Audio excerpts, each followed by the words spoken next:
pembelajaran, kita ice breaking terlebih dahulu agar lebih semangat. 1, 2, 3. Tangan ke atas menggapai bintang, tangan ke samping burung yang terbang, tangan ke depan ikan berenang, duduk yang rapi siap berdoa.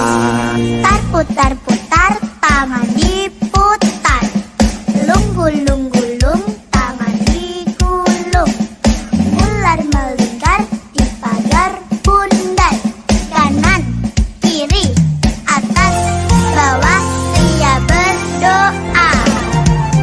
Nah, dalam video ini kita akan membahas tentang kekuasaan, wewenang, dan kepemimpinan dalam sosiologi. Mengapa kita mempelajari hal tersebut dalam sosiologi?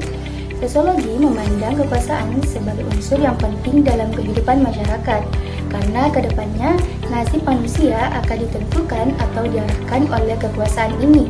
Apabila terdapat kekuasaan, maka terdapat wewenang di dalamnya. Orang yang menjalankan kekuasaan ini disebut sebagai pemimpin, sehingga antara kekuasaan, wewenang, dan kepemimpinan saling terkait antara satu sama lain.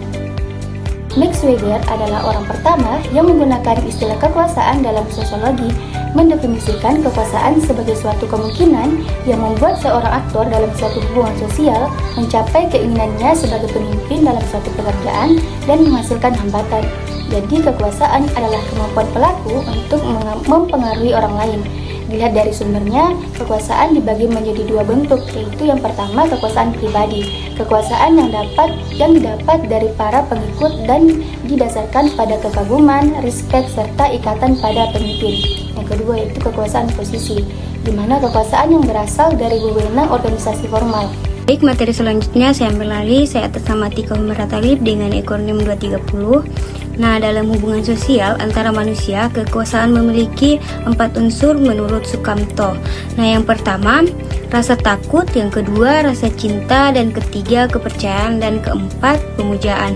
Dalam menjalankan kekuasaan, maka dibutuhkannya media atau saluran kekuasaan seperti militer, ekonomi, politik, tradisional, dan ideologi, dan komunikasi massa. Nah, baik, materi selanjutnya akan dilanjutkan oleh teman saya. Baik, saya akan bawakan materi selanjutnya. Nah, setiap penguasa cenderung ingin mempertahankan kekuasaannya, sehingga cara mempertahankan kekuasaan bisa dengan 4 cara. Yang pertama, menghapus seluruh peraturan lama. Yang kedua, membangun sistem kepercayaan, belief sistem. Yang ketiga, menyelenggarakan administrasi dan birokrasi yang baik. Yang keempat, senantiasa melakukan penggabungan horizontal dan vertikal. Terima kasih. Baik, materi selanjutnya yaitu materi wewenang. Definisi dari wewenang adalah bagian dari kekuasaan. Menurut KBBI, kewenangan adalah kekuasaan dan juga hak dalam mengerjakan sesuatu. Adapun bentuk dari wewenang diantaranya, pertama, wewenang resmi, bersifat sistematis, penuh perhitungan dan rasional. Wewenang ini sering ditemukan dalam kelompok besar yang memerlukan kode etik yang tegas dan abadi, contohnya presiden, gubernur, dan lain-lain. Nah, yang kedua itu wewenang tidak resmi, diterapkan dalam kelompok kecil, disebut wewenang informal atau tidak resmi karena bersifat spontan dan mengandung unsur saling pengertian, contohnya seorang ayah sebagai kepala keluarga. Nah, materi selanjutnya akan dibawakan oleh rekan saya.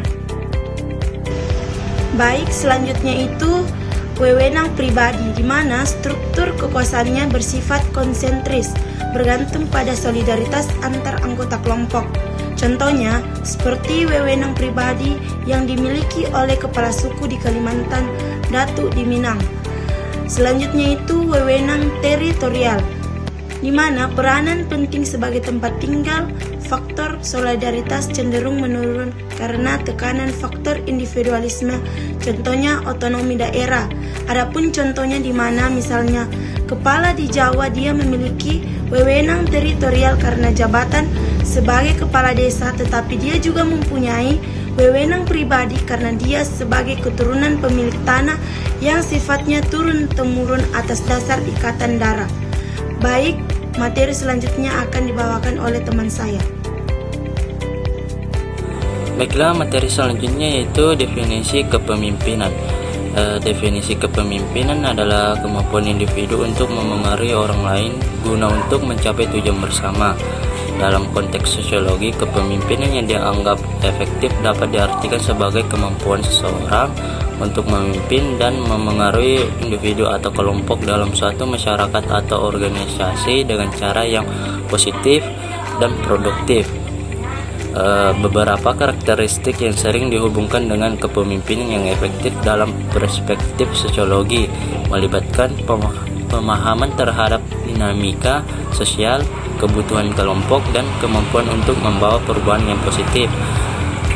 Kepemimpinan dalam konteks ajaran tradisional seringkali mencerminkan nilai-nilai, norma-norma, dan praktik-praktik yang telah ada dalam suatu masyarakat secara turun-temurun.